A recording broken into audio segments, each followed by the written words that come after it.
whenever you're ready. Yep. Good evening, everybody. Welcome to a live episode of the CounterPick podcast. This is Robbie, joined by Dozer and Dimitri, and we're about to break down every game under the sun, starting with the match of the week, Cloud9 versus TSM. Dimitri, tell me why C9 is the best team in the LCS.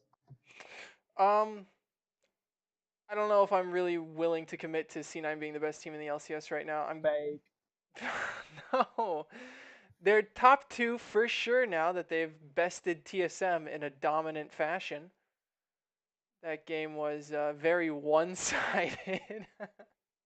For the And, final 5 minutes. yeah, one-sided for the last 30 seconds of the game. I'm sure you've got some polarizing thoughts on this match, Austin. As a TSM fan, I'm outraged. Unbelievable win for C9. The whole match, Bjerg played great on Zoe, found great picks, and incredible poke. The Zoe Varus poke combo by Bjerg and Sven was outrageously just dirty. C9's advantage did come with 2 early Drakes they were able to steal. TSM did get 2 Barons, though. It's absolutely ridiculous how we lost that game. Well, I'll tell you how you lost the game. It was really simple. Cloud9 just decided to play their comp, right? It was the Fighted Elder. It was no, it wasn't the Fighted Elder. It was the they were. It was rotating from. Yeah, they were rotating from Elder to pushing the base. Yeah. Yeah. Wait, let's take a second and just break down their comp. What picks did they have that was impressive to you? Well, what made the comp work? Austin touched on Bjergsen Zoe and Sven's Varus, and that's really what carried TSM as far as they got. Just the poke comp is something Cloud9 struggled to deal with, but what got them the win was Cloud9's team fight oriented team comp. Licorice on Aatrox and Zazel on Galio at one point decided to just engage on the Zoe, and it worked. Licorice flashed on top of Zoe, and the Galio ulted on top of Licorice. And then when the poke comp inevitably dived the backline of Cloud9, Sven Skaren's Kindred just pushed R. And yeah. And the carries survived. And at that point, the gold lead didn't matter much for TSM. Yep. You are playing against a team fight comp like that, and if you're a great poke comp, but you're getting full engaged on, poking isn't going to win you that team fight. And so that's where TSM lost that fight, and it was at the point in the game where the death timers were upwards of 40, 50 seconds, and so Cloud9 was able to win the fight, push the base, and the game. Heartbreaking loss for TSM fans like myself, but incredible victory for C9. Perhaps catapulting them into maybe the best team in the LCS, as they will definitely find out next weekend when they play Liquid. I think a big takeaway from this game is Broken Blade. We'd been hyping him up, saying, is he the best top laner in NA? And I think he may not be. His Nico really underperformed. Hitting Broken Blade against another quality top laner like Licorice, he wasn't too stellar.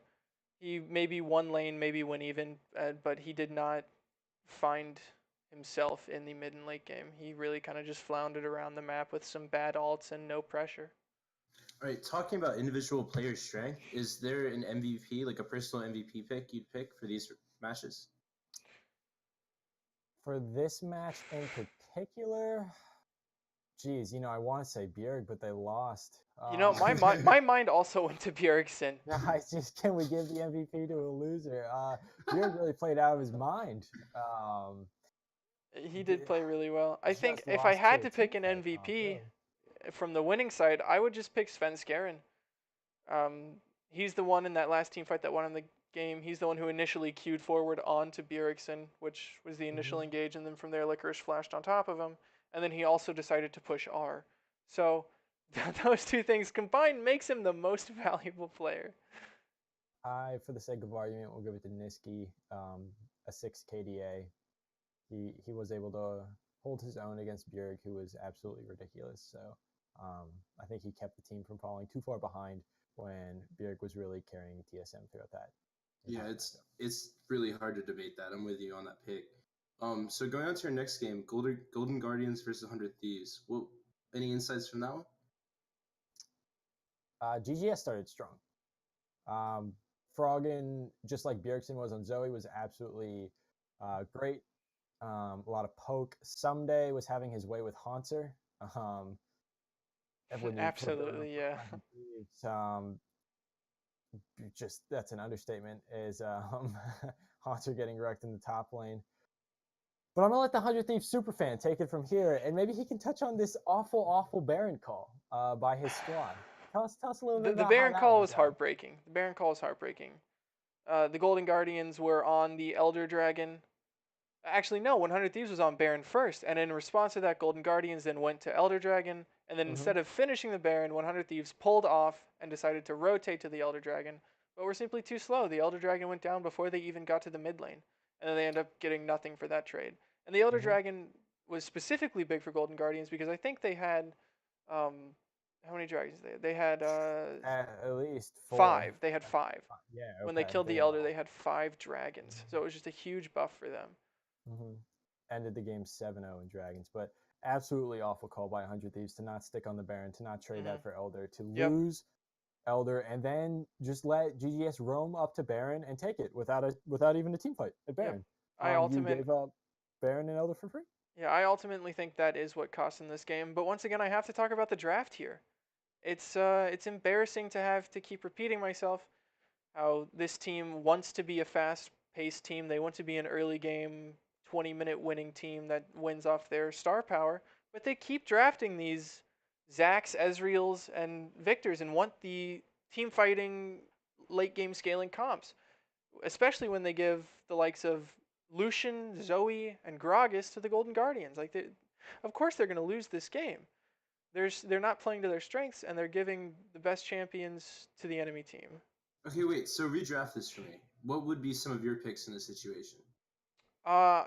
Honestly, I would just flip the team comps, maybe with a Yeah. with a more aggressive top laner. I think More aggressive than Riven? more aggressive. I meant in reference to Rise. Okay. More aggressive than Rise.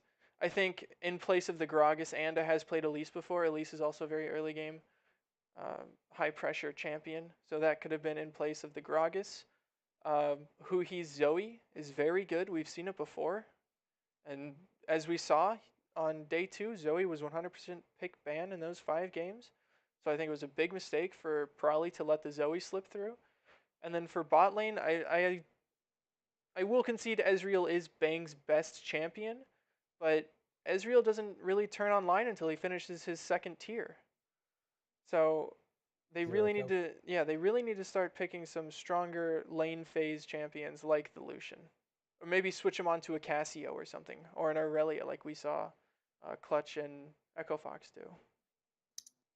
Thoughts now on 100 Thieves playoff chances. Now that they did win on Saturday, come Sunday they dropped the game to GGS. Another team right there in the thick of it in the playoff hunt at 4-8 right now.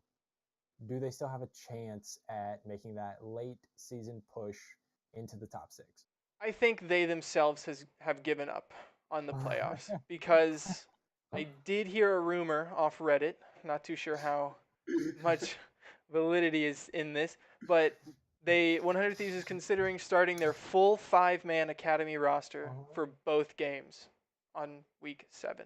I believe there's a Prolly interview up today with Travis Gafford that addresses that. So they may be abandoning the idea of playoffs and looking to better their 10-man roster. So I think they won't make playoffs. I think if they really committed and stuck with their 5-man starting roster and really went for it, even then I think it would be a long shot.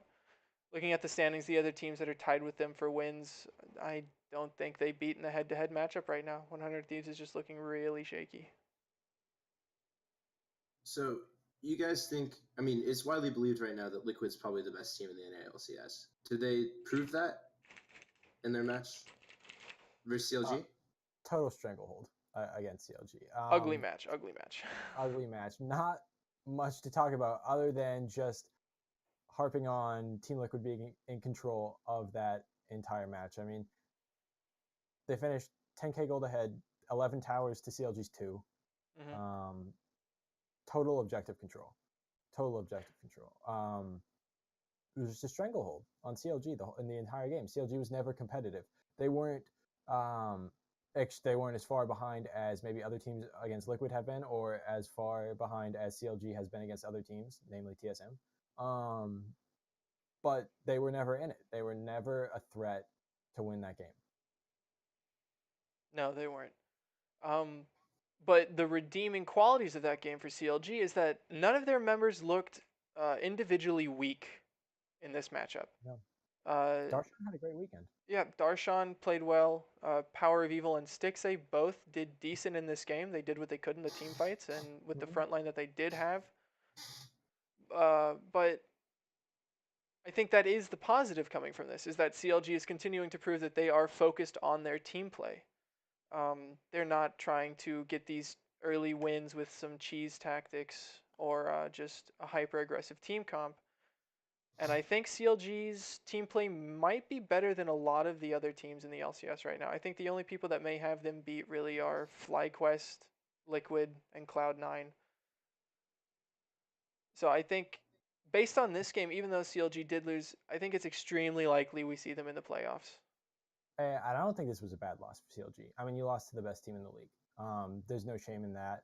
And they're still right there in the thick of things. They're tied for fourth with a plethora of other teams sitting at 5-7, but they're by no means out of it. And I think this game against Liquid, you know what? They're done playing Liquid now. They've played them twice. They don't have to worry about losing to them again. Now they can focus these crucial matchups against other 5-7 teams, these 4-8 teams. They can put their effort into that.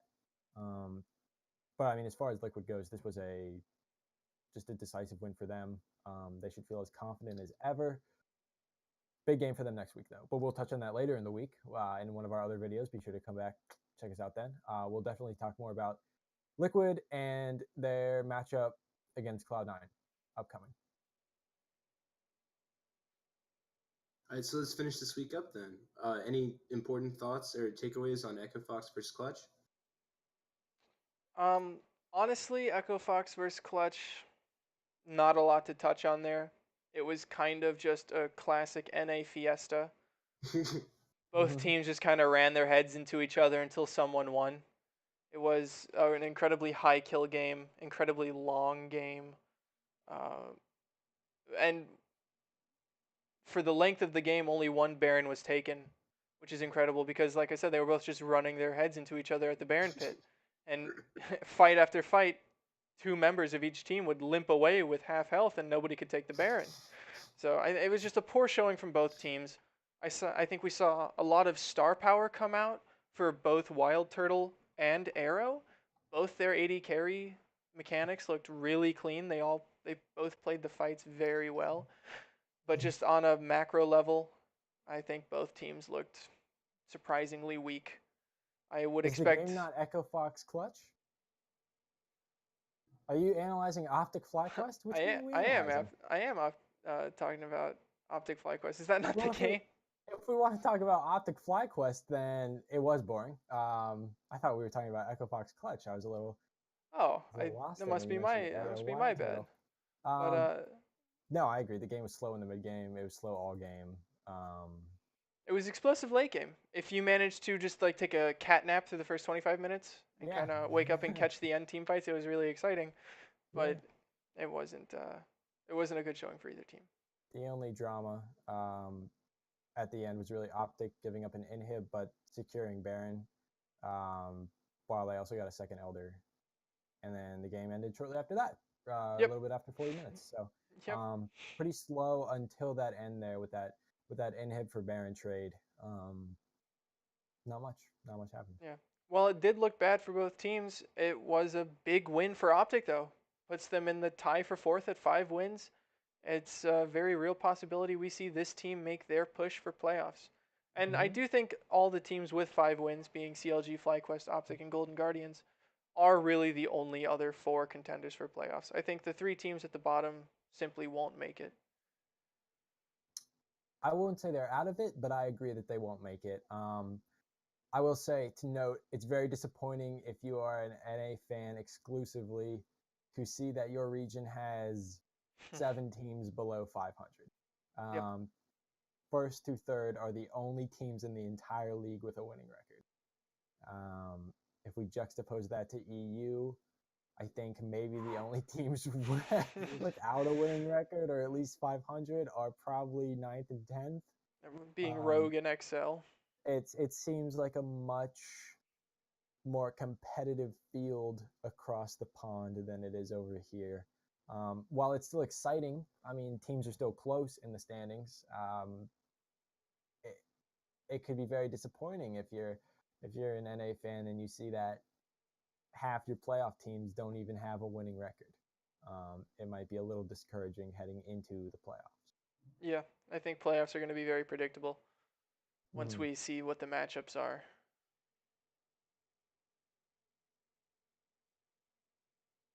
Do you want to get to that Echo Fox Clutch game? Yeah, we can go ahead and move on to that one. Would you like to touch on that? Once again, my bad for kind of glossed over that one on accident there. But this game was just an absolute disaster for Echo Fox. Just a real embarrassment for Echo Fox. A team that, after day one, we thought they may be in a playoff race. They looked to be in a decent form, but not after day two. For Clutch to take a win off them, that really hurts their opportunity to have a winning record for playoffs. And to lose in this fashion, it's very concerning. Every single player on Echo Fox just got smashed in the early, mid, and late game. It was not pretty. It was good for Clutch to bounce back from a bad loss, as an understatement. Yep. A day prior against 100 Thieves, that great throw. Well, I mean, in all fairness to Clutch, their loss to 100 Thieves wasn't even that bad, right? No, they were winning in the early and the mid game. It was just their macro that was lacking, and they had some bad calls in the late game, and 100 Thieves capitalized on that. So honestly, even though Clutch went 1-1 this weekend, we might see them in a position where they can string some wins together and make playoffs. I think they have a shot if they continue with this unconventional team comp, this high damage kind of. Oh yeah. When you pick champs like Cassio, Yasuo, and Aurelia, you're just going all out. Right. At that point, I think they conceded that they are just going to try something else. They're not going to play by the other team's rules. They're just going to play what they want to play, and maybe that's what they have to do for the rest of the season to make that playoff push. Even though it's unlikely, I get just again because of how bad NA overall looks right now. I guess you can't rule them out, but it was a good 30-minute win too. It was a quick, decisive win for Clutch. If you're Echo Fox, you got to be really disappointed in that. You got to be really demotivated going in to next week after it lost. Yeah, and I don't think we can talk about this game without talking about Hooney's Cassiopeia. He did some dirty things to that poor Yorick. Solo got solo killed 4 times. It was a rough game for Solo. And then Hooney just setting up death bushes, being patient, playing like an assassin on a control mage because he was just so far ahead. He really just showed a lot of strength in this game. Classic Hooney. I have to agree. It was great to see classic Hooney back after a bit of a struggle for a lot of this split. Any final thoughts from anyone? I was just about to ask. Final thoughts, I will say. Extremely excited for Cloud9 Liquid matchup. I think we're going to get to have a better insight into who the actual best team in the LCS is right now. But other than that, the middle of the pack race kind of stays as thick as it was before this weekend started. But I think we have a better understanding of which teams aren't going to make it. Well, if you'd like to see us break down that middle of the pack playoff push, you should definitely like this video, subscribe to our channel, follow us on Twitter, which is on the screen, subscribe and follow to everything on screen if you want us to keep making more LCS content and breaking down this week 7 now playoff push. Just 2 more weeks to go after week 7. We'll see who gets in, who doesn't, who the top seed will be, and of course, this huge matchup between Cloud9 TSM. But that's going to do it for us tonight. We'll see you guys later. Yep.